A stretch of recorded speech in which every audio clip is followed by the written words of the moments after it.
तो कल हम लोग जो है कार्बोहाइड्रेट का डेफिनेशन इंट्रोडक्शन हम लोग देख लिए थे ना, हैं? तो कार्बोहाइड्रेट क्या है, आज मॉडर्न एज में हम लोग क्या बोलते हैं? कार्बोहाइड्रेट्स आर पॉलीहाइड्रोक्सी एल्डिहाइड और कीटोन, पॉलीहाइड्रोक्सी एल्डिहाइड और कीटोन, और it is a product of hydrolysis of any substance which can give polyhydroxy aldehyde और कीटोन। कोई भी ऐसा कंपाउंड जिसका हाइड्रोलिसिस करने से पॉलीहाइड्रोक्सी एल्डिहाइड या कीटोन आ जाए वो भी कार्बोहाइड्रेट है, और अगर डायरेक्टली तुमको मिल रहा है पॉलीहाइड्रोक्सी एल्डिहाइड और कीटोन तो भी वो कार्बोहाइड्रेट है, ठीक है ना। या तो हाइड्रोलिसिस प्रोडक्ट हो किसी भी कंपाउंड का जो कि पॉलीहाइड्रोक्सी एल्डिहाइड और कीटोन हो, ठीक है ना। यानी अगर किसी भी कंपाउंड का हाइड्रोलिसिस करने के बाद हमको मिलता है पॉलीहाइड्रोक्सी एल्डिहाइड और कीटोन तो वो कंपाउंड जो है कार्बोहाइड्रेट, ठीक है ना। तो अब हम लोग करेंगे क्लासिफिकेशन ऑफ कार्बोहाइड्रेट।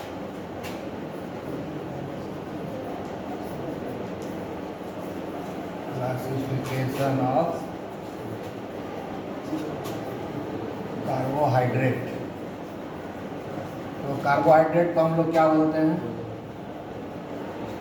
सैकराइड्स नहीं बोलते हैं, आई बात समझ में। तो इसका क्लासिफिकेशन होता है मोनोसैकराइड्स,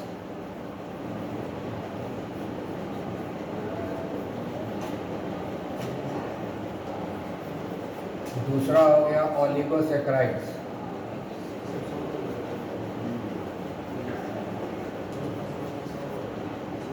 और तीसरा हो गया पॉलीसैकराइड्स, ठीक है। और तीसरा क्या हो जाएगा? पॉलीसैकराइड्स।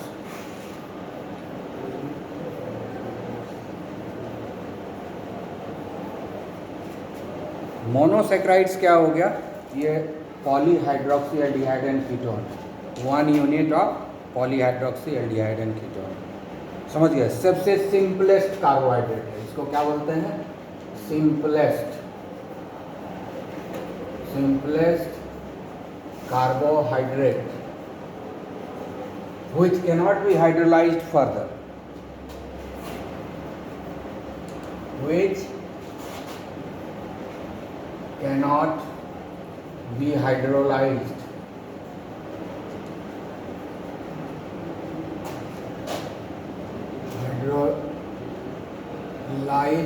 to स्टील सिंपला, यानी इसको और आगे हम हाइड्रोलाइज करके सिंपल नहीं बना सकते, है ना। आया समझ में? इसका जो एग्जाम्पल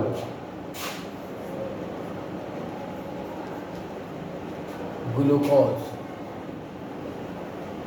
ठीक है, फ्रुक्टोज, ग्लूकोज एंड फ्रुक्टोज, हम लोग ग्लूकोज फ्रुक्टोज जनरली यूज करते हैं। आया बात समझ में? इसमें एक ही यूनिट होता है, यानी ग्लूकोज और फ्रुक्टोज को, ये पॉलीहाइड्रोक्सी एल्डिहाइड है, ये पॉलीहाइड्रोक्सी कीटोन। ग्लूकोज क्या है? पॉलीहाइड्रोक्सी एल्डिहाइड, और फ्रुक्टोज क्या है? Polyhydroxy ketone. अब इसको फर्दर हाइड्रोलाइज करेंगे तो और आगे हाइड्रोलिसिस इसका नहीं होगा, मतलब सबसे सिंपलेस्ट है। तो ये हुआ मोनोसैकराइड्स। मोनो मतलब वन, शुगर का एक ही यूनिट है, इसमें शुगर का सिर्फ एक यूनिट है, कार्बोहाइड्रेट का सिर्फ एक यूनिट है, इसलिए इसको हम लोग बोलते हैं मोनोसैकराइड्स। और ये जो ओलिगोसैकराइड्स है ना, इसमें 2 to 9 units, 2 to 9 units of saccharide, यानी 2 to 9 यूनिट्स ऑफ कार्बोहाइड्रेट जो लिख सकते हैं। 2 to 9, किसी में 2 to 10 भी लिखता है, ठीक है, किसी बुक में 2 to 10 भी लिखती है। चलो तो हम भी ट्रेनिंग कर देते हैं जब एनसीईआरटी दिया, 2 to 10 यूनिट्स ऑफ कार्बोहाइड्रेट्स, ठीक है, यूनिट्स ऑफ मोनोसैकराइड्स। हाइड्रोलिसिस के बाद क्या हो जाएगा? मोनोसैकराइड ना, 2 to 10 यूनिट्स ऑफ मोनोसैकराइड्स। तो इसका एग्जाम्पल होगा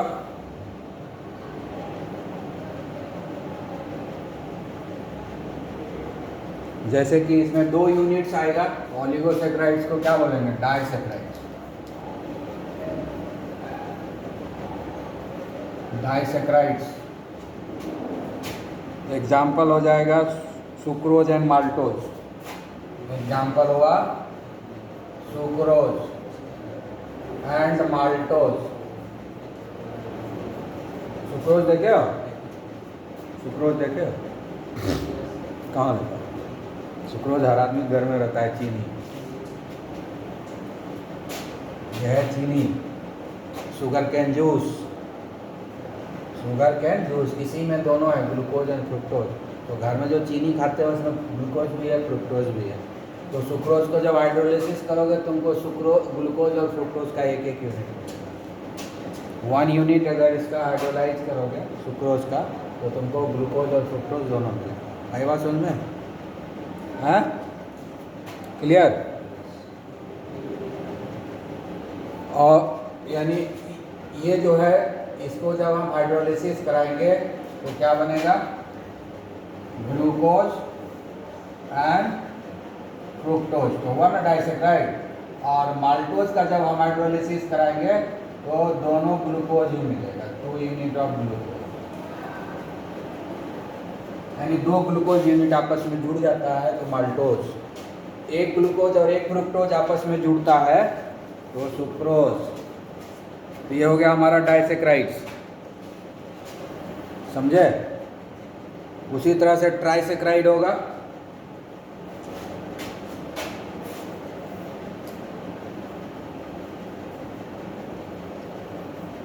यानी इसमें जो होगा उसको जब हाइड्रोलिसिस करेंगे तो 3 यूनिट मिलेगा, ठीक है? तो ये होता है रैफिनोज। ग्लूकोज, सुक्रोज, ग्लूकोज, ये दोनों का फॉर्मूला हो गया सुक्रोज और माल्टोज का हो गया C12H22O11, ठीक है ना? दोनों का मॉलिक्यूलर फॉर्मूला, ठीक है? उसके बाद हम लोग अब ट्राइसेक्राइड्स में आते हैं। ट्राइसेक्राइड्स में आता है रैफिनोज। रैफिनोज, ठीक है? इसका जो फॉर्मूला होता है इसका बहुत बड़ा होगा, C18H22O16। इसमें 3 यूनिट मिलेगा, ठीक है? इसमें जो है मोनोसेक्राइड्स का 3 यूनिट मिलेगा। रैफिनोज को जब हम लोग हाइड्रोलिसिस करेंगे, ठीक है ना, तो 3 मोनोसेक्राइड्स मिलेगा। आ गया समझ में? उसके बाद है टेट्रासेक्रोज।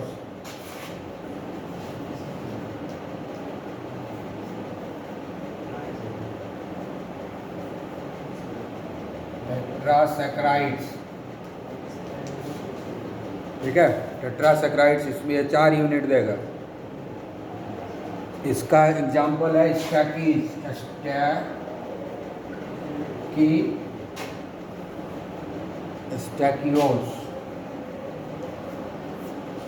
इसका फॉर्मूला है C24H42O21।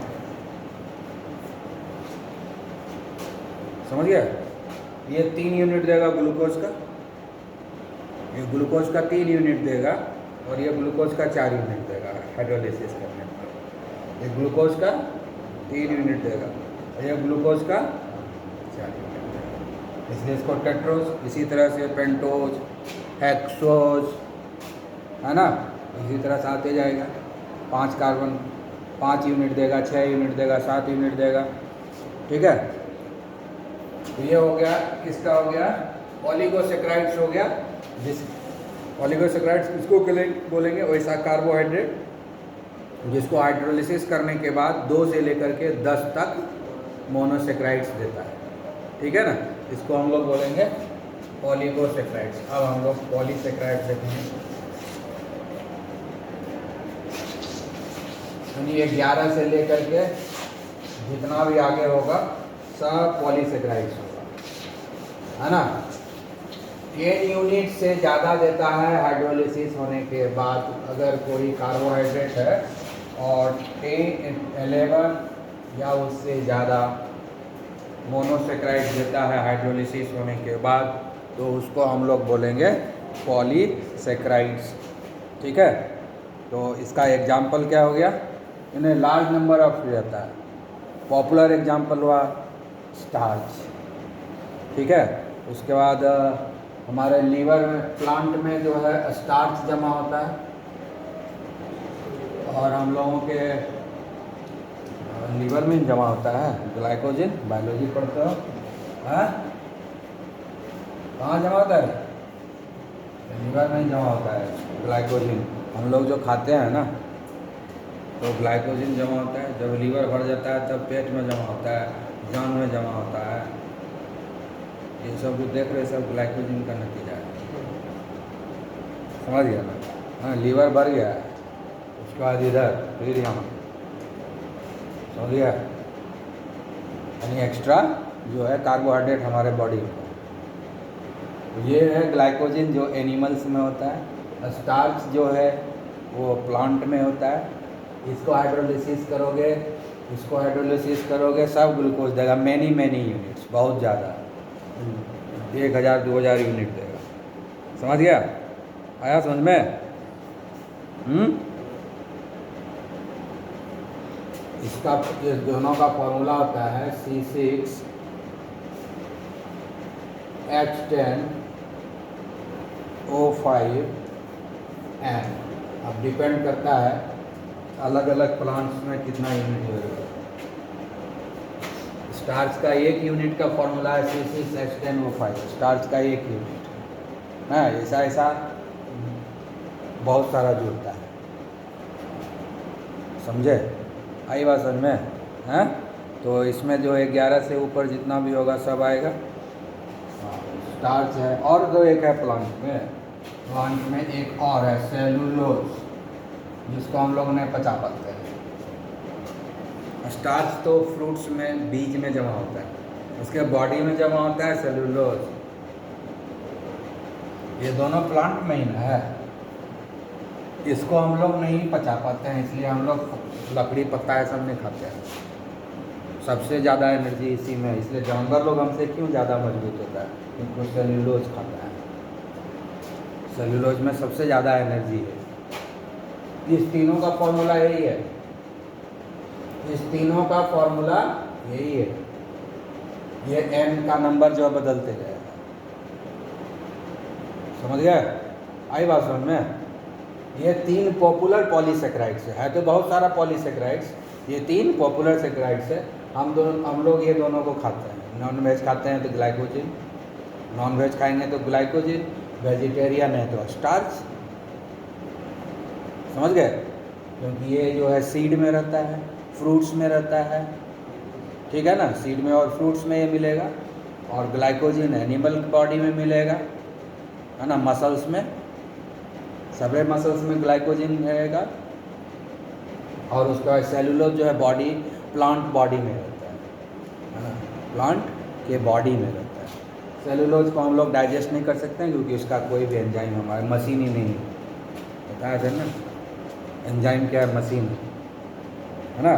तो ऐसा कोई मशीन ही नहीं है हम लोग के बॉडी में जो कि सेलुलोज को डाइजेस्ट करा सके। अगर था हम लोग भी राक्षस की तरह मजबूत होते हैं, सेलुलोज खाते हैं, है कि नहीं? है? आई बात समझ में? क्लियर? हैं? ये तो हो गया कि नंबर ऑफ यूनिट्स कितना देगा, उसके ऊपर क्लासिफिकेशन हुआ, है ना? Monosaccharides, oligosaccharides and polysaccharides.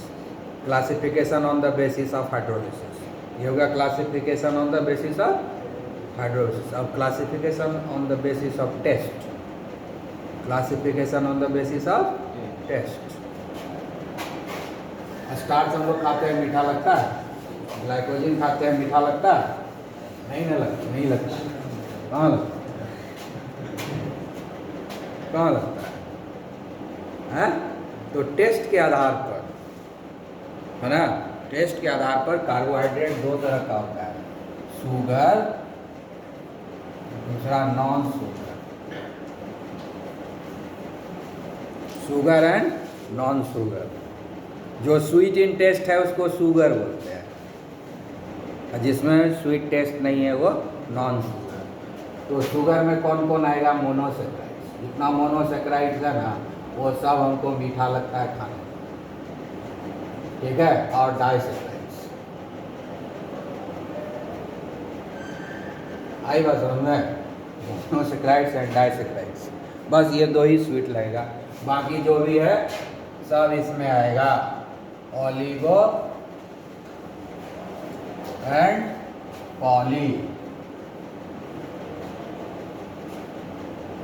Oligo and polysaccharides मीठा नहीं लगता है, ठीक है ना। तो शुगर एंड नॉन शुगर दो चीज़ में क्लासीफाई कर सकते हैं, जो ग्लूकोज, फ्रुक्टोज, सुक्रोज, ये सब मीठा लगता है ना। यही बात समझ में? ग्लूकोज, फ्रुक्टोज, सुक्रोज ये सब मीठा लगता है। माल्टोज मीठा लगता है ना। माल्टोज तो मार्केट से ला खाए भी हो गए, हैं? सेब में है, मीठा लगता है ना, हैं? तो जो भी मोनोसेक्राइड्स, डाइसेक्राइड्स, ये दो चीज़ हमको मीठा लगता है। सबसे ज़्यादा मीठा लगता है मोनोसेक्राइड्स, बहुत ज़्यादा मीठा होता है। और उसके बाद डाइसेक्राइड्स थोड़ा कम मीठा होता है। और उसके बाद ट्राइसेक्राइड्स, बाकी आगे जैसे बढ़ोगे मिठास खत्म हो जाएगा, हल्का फुल्का रहेगा। स्टार्च है, ग्लाइकोजिन है, तो पता भी नहीं चलता है कि हम कुछ मीठा खा रहे हैं। इसलिए लोग बोलता है ना, हम भात खाते हैं तो क्या चीनी खाते हैं? अरे भात खाते हो तो चीनी नहीं खाते हो, स्टार्च खा रहे हो। स्टार्च में बहुत ज़्यादा चीनी है, हैं? बोलता है हमको चीनी का बीमारी हो गया, डायबिटीज़ हो गया। हम कहाँ चीनी खाते हैं? चीनी नहीं खाते, भात नहीं खाते हो, ग्लाइकोजिन नहीं खाते हो, हैं? उससे ज़्यादा ना उसमें है चीनी, भले चीनी जैसा टेस्ट नहीं है। नॉन शुगर कार्बोहाइड्रेट खा रहे हैं, उसमें तो हेवी शुगर है। आई बात समझ? हेवी कार्बोहाइड्रेट है ना। और लोग कहता है हम चीनी कहाँ खाते हैं। तो समझ के देखो यहाँ पर, आई बात समझ में? क्लियर? हैं? उसके बाद और है, तो ये हो गया classification on the basis of flavour. Classification on the basis of flavour. जो स्वीट इन टेस्ट है शुगर हो गया, जो स्वीट इन टेस्ट नहीं है वो नॉन शुगर हो गया। जितना मोनोसेक्राइड है, डाइसेक्राइड है, स्वीट इन टेस्ट है इसलिए वो शुगर हो गया, है। और बाकी ट्राइसेक्राइड से आगे जो भी है वो कोई स्वीट इन टेस्ट नहीं रहता है, इसलिए उसको हम लोग बोलते हैं नॉन शुगर। लेकिन एनर्जी तो नॉन शुगर में ही बहुत ज़्यादा है। हम लोग नॉन शुगर खाते हैं, बोलते हैं हम तो चीनी खाते नहीं हैं, है ना। चाय में चीनी मत खाइए, भात खूब खाइए, है कि नहीं, आलू खूब खाइए। आलू भी छोड़ना पड़ेगा, उससे चीनी से ज़्यादा खतरनाक है। चीनी तो इसके सामने कुछ भी नहीं है, समझ गए कि नहीं।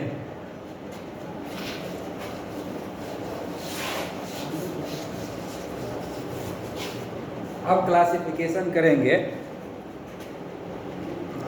ऑर्गेनिक फंक्शनल ग्रुप एनालिसिस जब करवाएंगे, ऑर्गेनिक कंपाउंड में पढ़ाते हैं, एल्डिहाइड, कीटोन जब पढ़ाएंगे बताएंगे वहाँ पर, या 11 में हो सकता है बताए होंगे। टॉलेंस रिएजेंट का यूज बताए थे, और एक रिएजेंट बताए थे फेलिंग सॉल्यूशन। फेलिंग सॉल्यूशन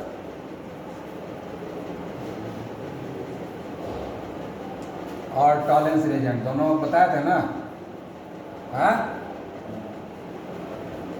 दोनों क्या है? ऑक्सीडाइजिंग, ठीक है। ये क्या है? Weak oxidising agent. Weak oxidising agent, दोनों क्या है? Weak oxidising agent. ये जो है ना एल्डिहाइड और कीटोन का, ये जो है खास करके एल्डिहाइड का ये कर देता है ऑक्सीडेशन, समझ गए?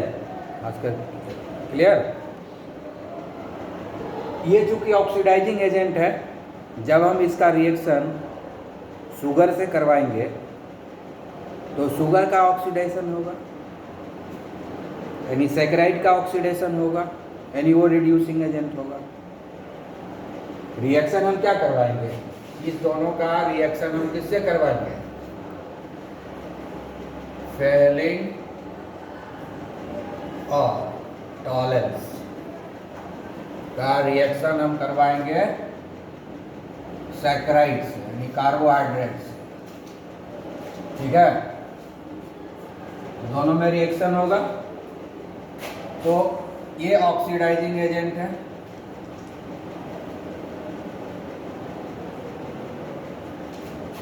तो ये रिड्यूसिंग एजेंट होगा।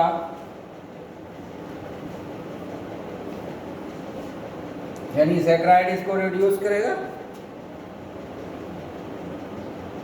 ठीक है, सैकराइड इसको रिड्यूस करेगा, ये इसको सैकराइड को ऑक्सीडाइज करेगा, इसका ऑक्सीडेशन होगा, इसका रिडक्शन होगा। इसका क्या होगा, रिडक्शन। ठीक है, और इसका क्या होगा, ऑक्सीडेशन। ठीक है, इसका रिडक्शन और इसका ऑक्सीडेशन होगा, यानी ये इसको रिड्यूस करेगा। अब दो तरह का कार्बोहाइड्रेट होता है, दो तरह का सैकराइड्स होता है। ये कुछ सैकराइड्स को रिड्यूस करेगा, ये सैकराइड जो है इसको रिड्यूस करेगा कि नहीं करेगा, इस पर क्लासिफिकेशन है। दो तरह का शुगर होगा, रिड्यूसिंग शुगर, रिड्यूसिंग शुगर, और दूसरा होगा नॉन रिड्यूसिंग शुगर। आई बात समझ में? शुगर किसको लिख रहे हैं, सैकराइड्स को ना। तो जो सैकराइड इसको रिड्यूस कर देगा वो रिड्यूसिंग शुगर, और जो सैकराइड इसको रिड्यूस नहीं कर पाएगा वो नॉन रिड्यूसिंग शुगर। आई बात समझ में? ये सैकराइड यानी मोनोसैकराइड तो रिड्यूसिंग होगा, क्योंकि मोनोसैकराइड में फ्री एल्डिहाइड या कीटोन होता है, और ये दोनों एल्डिहाइड और कीटोन से रिएक्शन करते हैं। ये दोनों एजेंट जो है ना, जहाँ एल्डिहाइड और कीटोन को पकड़ना होता है ना, इसमें एल्डिहाइड है या कीटोन है पता करना होता है, वहीं पर हम इसको इस रिएजेंट का यूज करते हैं। इसमें एल्डिहाइड है या नहीं है, कीटोन है या नहीं है। एल्डिहाइड और कीटोन रहेगा तभी ये रिएक्शन करेगा। एल्डिहाइड और कीटोन, फ्री एल्डिहाइड और कीटोन, यानी वो चेन में इन्वॉल्व नहीं है। किनारे में एल्डिहाइड है, किनारे में कीटोन है, इन्वॉल्व नहीं है किसी के साथ। फ्री एल्डिहाइड या फ्री कीटोन रहेगा, फ्री एल्डिहाइड का कीटोनिक ग्रुप रहेगा, तभी ये रिएक्ट करेगा सैकराइड से। तो मोनोसैकराइड्स में तो फ्री एल्डिहाइड है, मोनोसैकराइड में फ्री कीटोन है, इसलिए मोनोसैकराइड से तो रिएक्शन करेगा ही। यानी मोनोसैकराइड्स का जो है, मोनोसैकराइड्स इसको रिड्यूस कर देगा, यानी ये मोनोसैकराइड को ऑक्सीडाइज कर देगा। तो मोनोसैकराइड्स हो गया रिड्यूसिंग शुगर। मोनोसैकराइड्स क्या हो गया, रिड्यूसिंग शुगर। आया हुआ समझ में? तो रिड्यूसिंग शुगर का एग्जाम्पल हो गया मोनोसैकराइड्स। तो जितना भी मोनोसैकराइड्स है वो सब के सब रिड्यूसिंग शुगर होगा, ये कंफर्म। जितना भी मोनोसैकराइड्स है ये कंफर्म है कि वो रिड्यूसिंग शुगर है। ठीक है, अब जो डाइसैकराइड्स आएगा उसमें, या ट्राइसैकराइड्स आएगा, पॉलीसैकराइड्स जितना भी है वो तो सब नॉन रिड्यूसिंग है। पॉलीसैकराइड्स भी है, पॉलीसैकराइड्स जितना भी है वो सब के सब नॉन रिड्यूसिंग है, क्योंकि उसमें एक शुगर यूनिट नहीं है, उसमें बहुत सारा शुगर यूनिट आपस में जुड़ा हुआ है, इसलिए उसमें फ्री एल्डिहाइड और फ्री कीटोन। क्योंकि जो डिफरेंट शुगर यूनिट्स आपस में जुड़ता है वो कंडेंस होकर के जुड़ता है। वो जो एल्डिहाइड और कीटोन जो है आपस में जुड़ता है और वाटर मॉलिक्यूल निकल जाता है, कंडेंस होता है। तो फ्री एल्डिहाइड या कीटोन ग्रुप नहीं रहता है।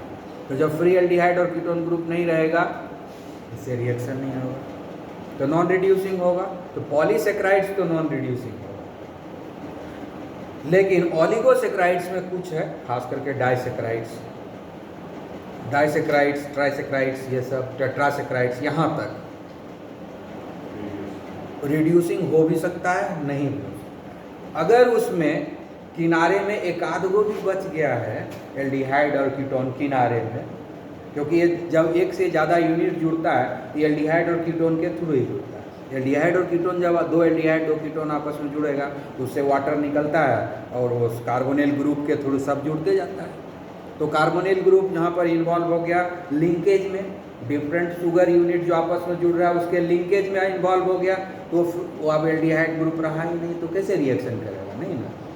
किसी किसी में किनारे में, बीच में तो कहीं नहीं मिलेगा, जो चेन बन जाएगा इस तरह से जुड़ते रहेगा तो चेन बन जाएगा।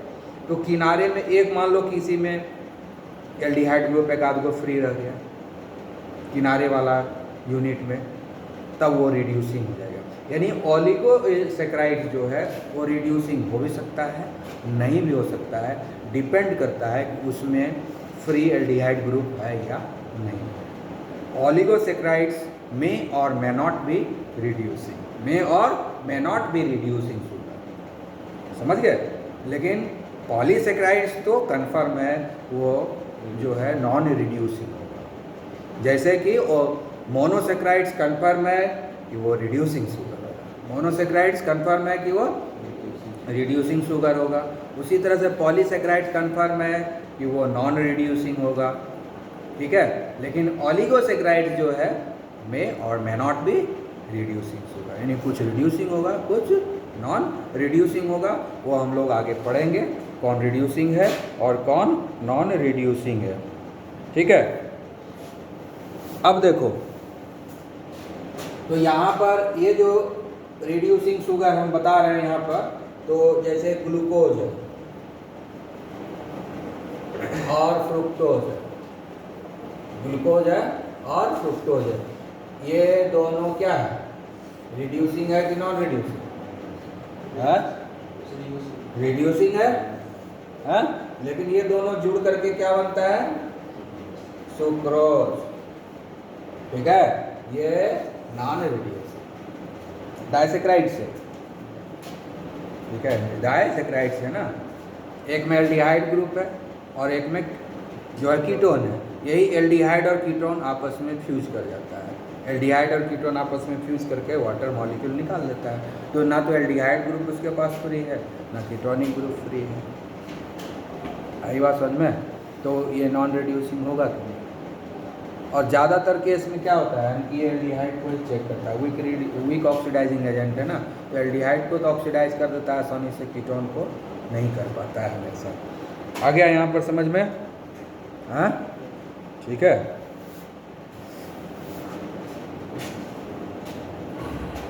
तो ये हो गया हमारा क्लासिफिकेशन, ठीक है।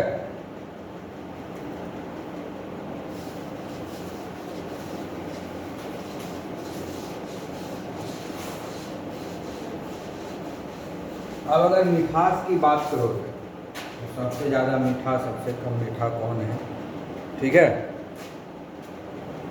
तो लैक्टोज, ये कहाँ रहता है, मिल्क में। इसका मिठास को हम लोग बोलते हैं 16 यूनिट, इसके मिठास को हम लोग बोलते हैं कि 16 यूनिट मिठास, ठीक है। माल्टोज इससे ज़्यादा मीठा होता है, इसका दोगुना होता है, 32 यूनिट ये मीठा होता है, समझ गए। उसके बाद होता है गैलेक्टोज, ठीक है, ये भी 32 यूनिट्स मीठा होता है। ग्लूकोज 74 यूनिट मीठा होता है।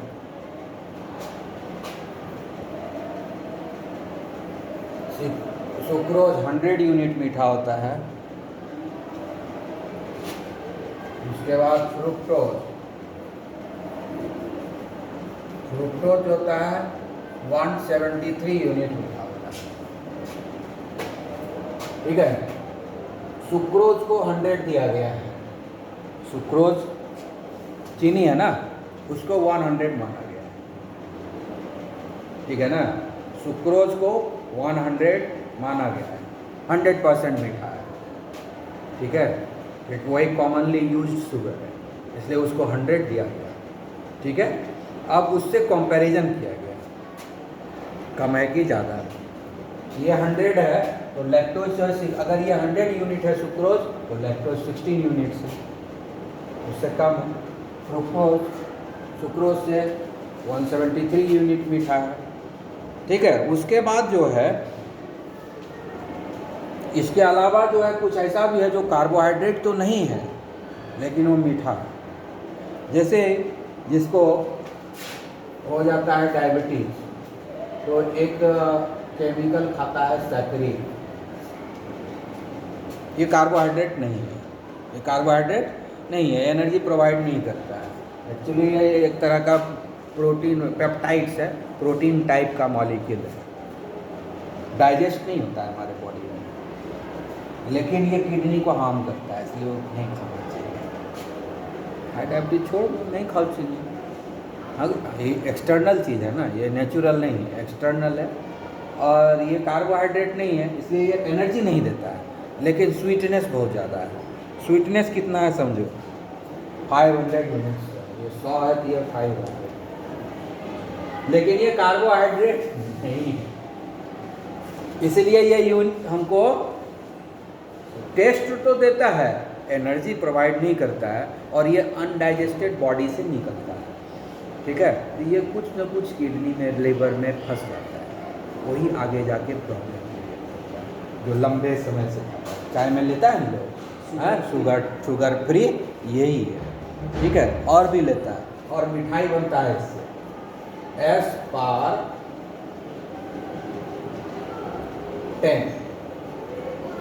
शुगर फ्री मिठाई, शुगर फ्री मिठाई बनता है, ठीक है। उसके बाद कोल्ड ड्रिंक्स वगैरह में यही सब डाला जाता है, चीनी नहीं डाला जाता है, ग्लूकोज फ्रुक्टोज नहीं डालते हैं, इसीलिए कोल्ड ड्रिंक पीना भी किडनी और लीवर के लिए सही नहीं है। उसमें चीनी नहीं डालते हैं, गुड़ नहीं डालते हैं, आई बात समझ में, क्या डालते हैं, यही ये दोनों डाल देते हैं, ठीक है।